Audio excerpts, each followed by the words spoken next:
Bonjour à tous et bienvenue sur ma chaîne Objectif Souvenir. Alors aujourd'hui je vous fais le petit tuto pour utiliser le fichier Soliflore avec son brin de muguet. Donc comme d'habitude le fichier se compose, le projet se compose d'un fichier browser, d'un fichier silhouette et de deux fichiers Cricut. Donc celui avec outil de rainage quand vous êtes équipé et celui sans outil de rainage si vous n'avez pas l'outil de rainage ou tout simplement pour les machines incompatibles comme la Joy Extra. Voilà.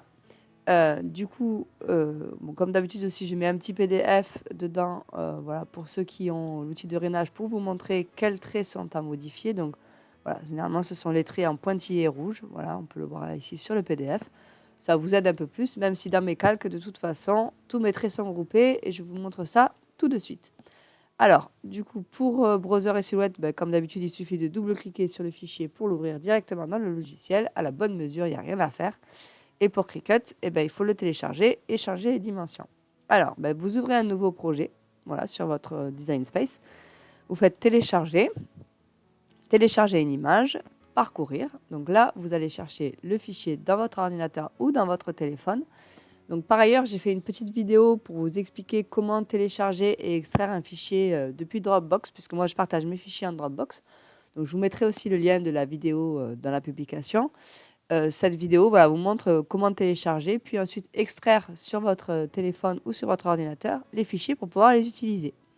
Donc voilà, ici j'ai tous mes fichiers, donc je vais chercher, forcément il me propose d'aller chercher que du SVG, puisque browser et silhouette il ne les reconnaît pas, c'est normal.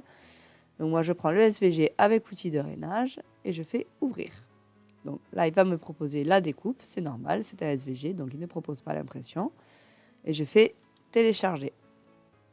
Ici, je le sélectionne et je fais ajouter à la toile. Voilà, c'est arrivé. Donc ici, sans toucher à rien, on va aller tout de suite mettre les bonnes dimensions. Donc dans le PDF instruction, il y a les dimensions exactes à mettre sur les logiciels de découpe pour que le projet soit réussi. Et ici, c'est un projet qui fait 29 cm de large. Et normalement, si votre cadenas est bien fermé, il va régler la hauteur automatiquement à 31 cm. Voilà. Maintenant que c'est fait, on peut et surtout on doit dégrouper parce que sinon après on aura un problème au niveau du lancement et tout va être collé ensemble. Donc là on peut dégrouper, voilà, séparer les éléments pour y voir un petit peu plus clair. Voilà. Et on va pouvoir modifier les traits de rainage maintenant. Il faut savoir que sur Design Space, un SVG arrive tout en découpe. Voilà. Donc tous les traits sont de la découpe et il faut modifier stylo quand c'est du stylo, rainé quand c'est du rainé, débosser si vous voulez débosser, etc. Sinon, il vous découpe tout. Alors, moi, pour plus de facilité, je groupe mes traits de rainage.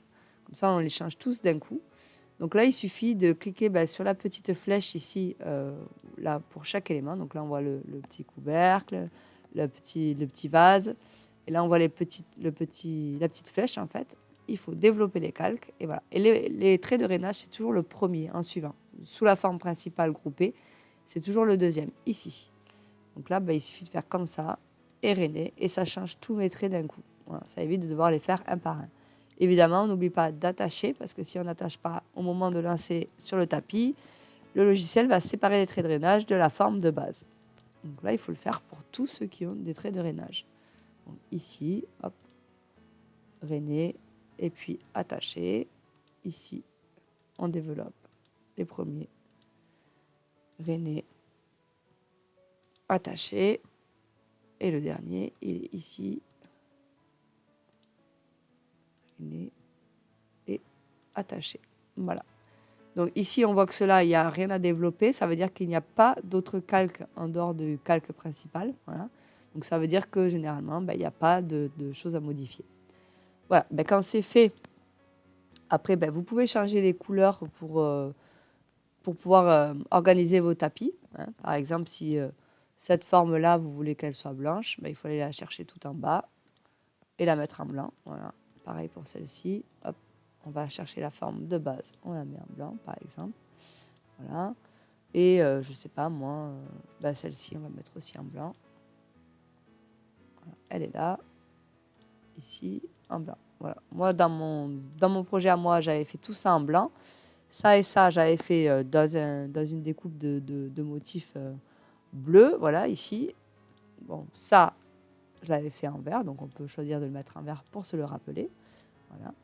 Et du coup, après, quand vous faites créer, ça va organiser vos tapis en fonction de vos couleurs. Voilà. Du coup, ça va me le sortir tout sur le même tapis. Ça va me le proposer tout sur le même tapis. Et ça, voilà, sur le même tapis. Voilà. Donc ça, c'est vous qui voyez au niveau des couleurs ce que vous voulez faire.